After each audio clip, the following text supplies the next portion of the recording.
I think that it's sometimes the case that people will practice an art like Qigong or Neigong, and they may go through the exercises, they may go through the process, they may understand the principles, they may know how to move everything and get the dantian going, but sometimes they miss the big picture of what the art is about, why we do it.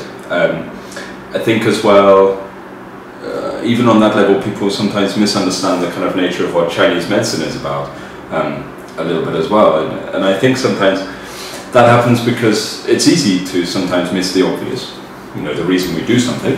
And also I think sometimes because we have connotations attached to what we do from our own prior experience, or sometimes our cultural standpoint that we come from. So one big example of this is, of course, as most people know, the Qigong and Neigong.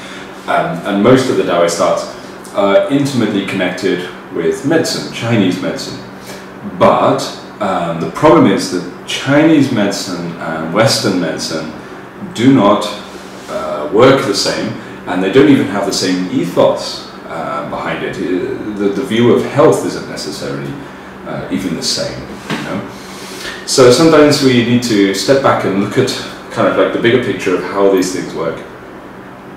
Especially with Qigong, most people know that kind of where Qigong goes after a while is ultimately a form of meditation, a form of alchemical meditation, a meditation involving the energies of the body, and that's kind of the progression. So they say that beginners practice about 90% moving or standing exercises. Advanced practitioners about 90% sitting, 10% moving exercises. So there's that transition as you go deeper into the arts and the practices. Some people try to skip that and go straight to the sitting. That's a mistake, in my opinion. Maybe if you come from a tradition like you know, Tibetan Buddhism that focuses heavily on sitting, sure, fine. But if you're going to use the Chinese traditions to develop yourself, then really you should follow their rules. You know, there's a reason they're there. So the majority of your work at the beginning needs to get in the energy moving and through the system. Especially as Chinese forms of meditation, especially those influenced by Taoism, which is the vast majority of Chinese practices, meditation practices, largely focus upon the energy. Okay, what is the energy doing in your body? How is your body reacting to the energy? What is the meaning of the energy? How can the energy be transformed? These are really what they're focused on. Those energies can be anything from physical, you know, like what is your nervous system doing? That is a form of energy within the internal arts. What is your vascular system doing? These are forms of energy. What are the sensations in your body? And what are the feelings in your muscles, in your joints, in your nerves? These are all forms of energy within the physical body. Deeper than this, there's what is the energy of the mind. There's the most surface, the most shallow level, which is what is your emotional energy doing. That's like the surface of the water, and then deeper, deeper, deeper, deeper.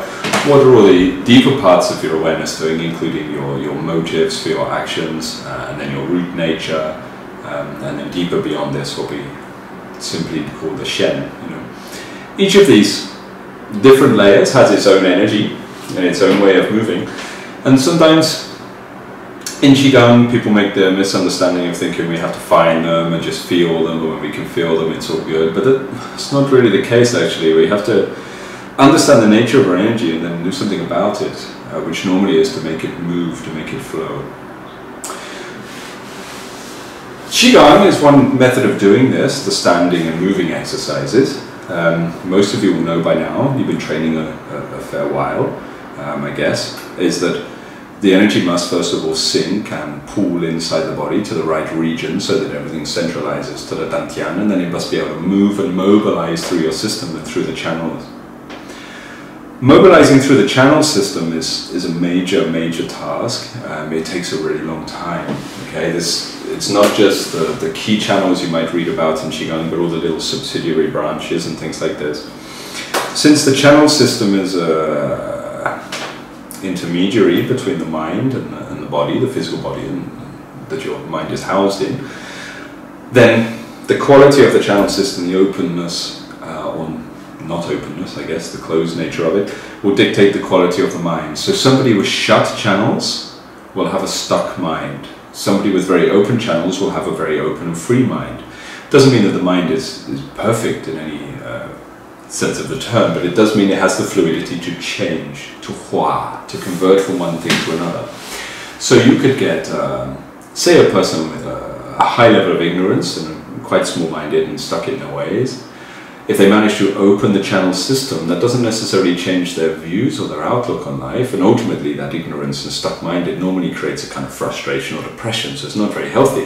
But as the channel system opens, they have the potential to change their mind. The channel system is free, the channel system is fluid. Channel system is an interface between the body and the mind, so as the energy starts to move forward, the freedom of the mind to convert starts to take place. If the channel system is stuck, then the mind cannot change. It is rigid. There is a lack of flow, a lack of energy for the mind to transform. The idea being, according to Taoism, the tradition, was that as people age and their channel system starts to slow down and block up and things like this, the mind starts to become stuck. So the development of the wisdom that should naturally unfold over the course of a person's life is snatched away from them. There's no potential for it. Because the freedom they had when they were young, the fluidity of the mind starts to become stuck with the channel system, and they cannot evolve in the direction that they wish to go. This was part of the reason for it being the precursor for meditation, meditative arts, because ultimately meditative arts are about changing the quality of consciousness, the quality of spirit. But unfortunately the channel system is stuck. That change can't take place. So you can meet people who have a very stuck system, and I have, being in temples and monasteries in Asia and the West, I suppose, but mostly in Asia because I spent more time in the temples over there, who studied meditation, maybe achieved even a very profound level of stillness, you know, like something very profound experience, which means they had the fuel for the transformation, but still nothing transformed. Still nothing changed, you know. They had all that energy of stillness behind what they're doing, and came out of it exactly the same. Why? Because the channel system was stuck. The channel system didn't have the fluidity within it, so there wasn't the potential for change. It's like the mind and the body are not two separate things, they're one integrated unit, and when the channel system cannot convert because the energy is stuck, the mind cannot change too. It doesn't matter how much I cultivate it or fuel it with energy, it cannot switch. At the same time, take someone with a very open channel system, very free, very liberated, lots of energy moving, everything nice and healthy, and then even the slightest impetus in what they're doing through the practice and the mind will change very quickly. This is why sometimes you'll see that younger people in their teenage years and things like this can go into the spiritual arts and make a very rapid transition in the way that they think and feel and approach life and perceive life, whereas somebody maybe who's been through a lot more years in their life will not be able to make that change no matter how skilled their practice, because the transformation can't come because the channel system is blocked. Now, age isn't the only factor, obviously. Like, I don't want to make out like I'm really ageist or something like this, but obviously there is a closing down of the channel system as people go through life if they don't have an art that is going to help free up that energy, you know. I mean, that's natural. A baby will have very free energy. But then there's other factors like trauma, which most people have experienced on some level. You know, everybody has like subtle trauma. Trauma is not just one thing. It can be a sliding scale. A small trauma, as in you're affected by very little, through a huge trauma, especially something of a very personal or intimate nature at a very formative age, can suddenly shut down the channel system, either the whole of it or part of it. Channels have been mapped out to be related to different energies and emotions, obviously, in Chinese medicine, so we already can identify probably which channels are going to shut down according to which part of the consciousness, the spirit, has been affected by these traumas. And when these things shut down, then the potential for change and fluidity can't happen. So if, for example, lots of very angry experiences at a formative age, maybe violent parents or parents maybe even towards each other, not even towards the child, maybe just surrounded by that, that kind of mindset can shut the liver system down, meaning the mind is then locked, those channels are stuck, the qi related to that part of the mind of the huan is caught, so that then as you age it's difficult to transform your connections to perceptions of anger. It can be hard. I mean, you can even maybe you can intellectually logicize. It's like, okay, I know this is wrong, I shouldn't be experiencing things from this angry point of view, I shouldn't be experiencing this rage, this isn't right, this is, this is me, this is not accurate, this is a distortion inside of myself. But because the channel system is stuck, it doesn't matter how much realization you have, the chi cannot transform, it cannot flow. If there's no flow, there's no transformation, there's no hua, so the mind is stuck, it cannot change. So you will get locked into that pattern over and over and over again.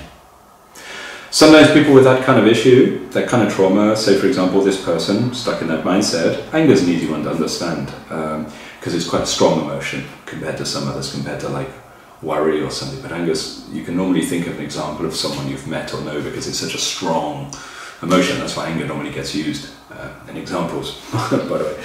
But someone who can have that mindset, an angry person, can then engage in meditation, and maybe they go into a tradition where they just sit and engage with the mind. All that happens is a huge awareness of the nature of the problem, maybe enough calm to like take it to the background a little bit, you know, maybe calm myself down through the meditation, and it's kind of like the meditation becomes a medicine that I have to regularly take to keep it out of the way.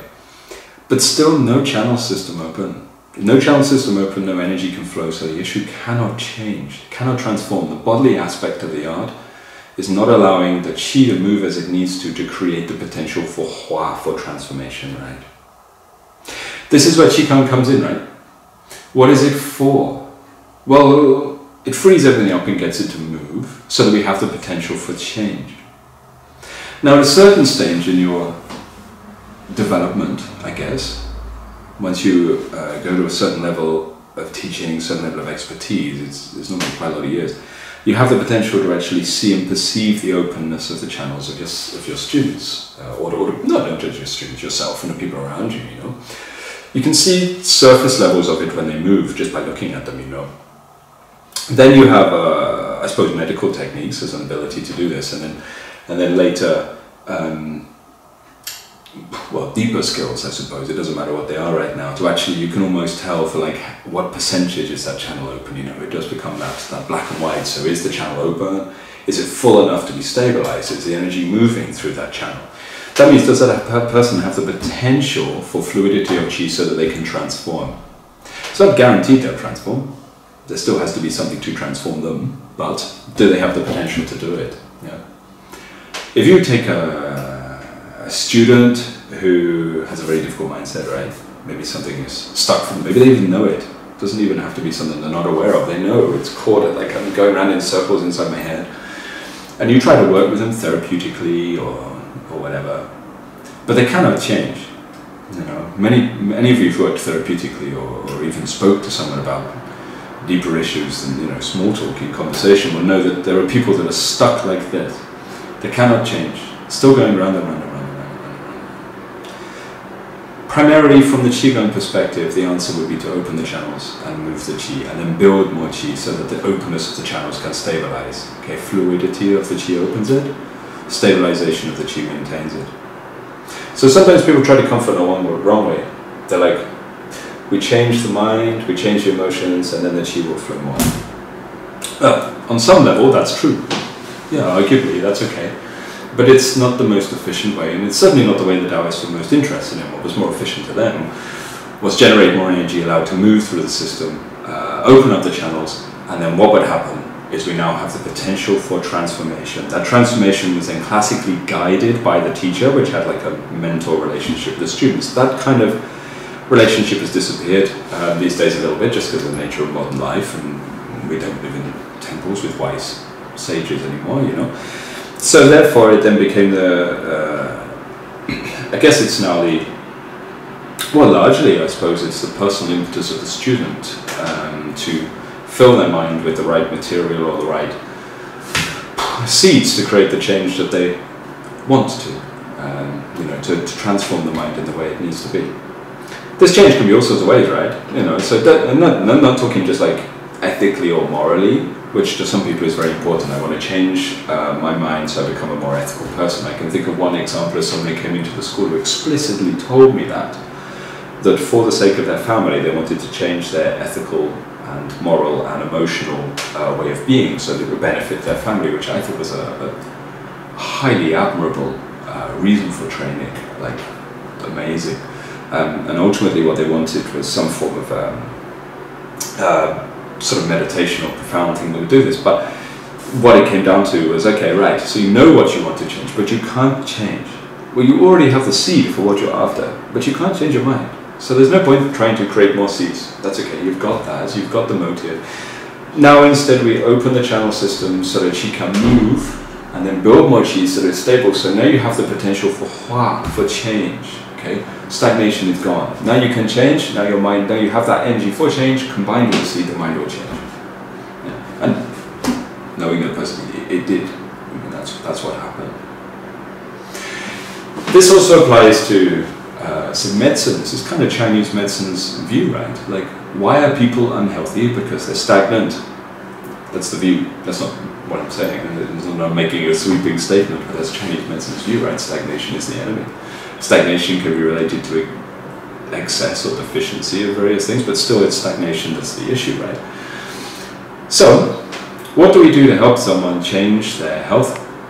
We create more flow, ultimately. We open the channel system and we tonify the organs, okay? This is what people mix up with Western medicine. They think we tonify the organs because the organ is unhealthy. You know, so maybe the liver is unhealthy, so we fix the liver and then the liver will be healthy. It's not really what it's about. It's not how it works. It's about the fact that the liver is stuck for some reason. That means the channel cannot open. So what do? Do we treat the liver? Not really. We treat the liver channel primarily, and the other channels related to it, which will then treat the liver, which enable the Qi to flow, so that that thing can transform and change for that person to create Hua, which in many cases is a transformation of physical health, because the energy of the channels affects the energy of the body. But then on a deeper level, often a transformation to that person's outlook on life and perception. You have changed their spirit, ultimately on some level. And a profound Chinese medicine treatment can do that. Someone can come in for pain in the flanks of the body, or I just ache under my ribs, and you give them a treatment, and some aspect of their life changes. For the simple reason that they're able to transform the mind, because now the Qi is moving, they have the freedom for transformation, so then change can take place. Yeah, that is Hua, that is the basis of all of the Chinese arts, whether it's Chinese medicine or Qigong or Tai Chi. Yeah? Like even in Tai Chi it's exactly the same. What are we doing in Tai Chi? We're transforming and moving energy through the body. The only difference on Tai Chi, we're doing it under pressure. I mean, that makes it a highly effective form of energy. How to receive the pressure from somebody else, some kind of stress, and maintaining the potential to change, to transform, Hua, without becoming stagnant. I mean, that's a hugely high ordeal, right? That means you can, ideal, sorry, not ordeal. That's a hugely high ideal, because that means you can go out into life, if you've mastered the art of Tai Chi, and then maintain fluidity and potential for conversion of the nature without life getting in the way and stopping it happen. You know, Chinese arts may use different tools for that, or Taoist arts. They may have used Tai Chi, they may have used needles, they may use herbs, right? Same thing, yeah. Like, just because herbs look like Western medicine doesn't, it doesn't mean they're purely for that. The mindset of like, I take this to fix my lungs isn't quite as healthy as I take this to sort out the stagnation that's within the body related to their systems, preventing the potential for change, for transformation. So Qigong as an art, and Neigong as an art, is to help prepare the body so that it has the potential for that transformation. That's ultimately what it's about. When we train it, we have to train it enough that it becomes second nature for us. If we just think about it, it won't happen.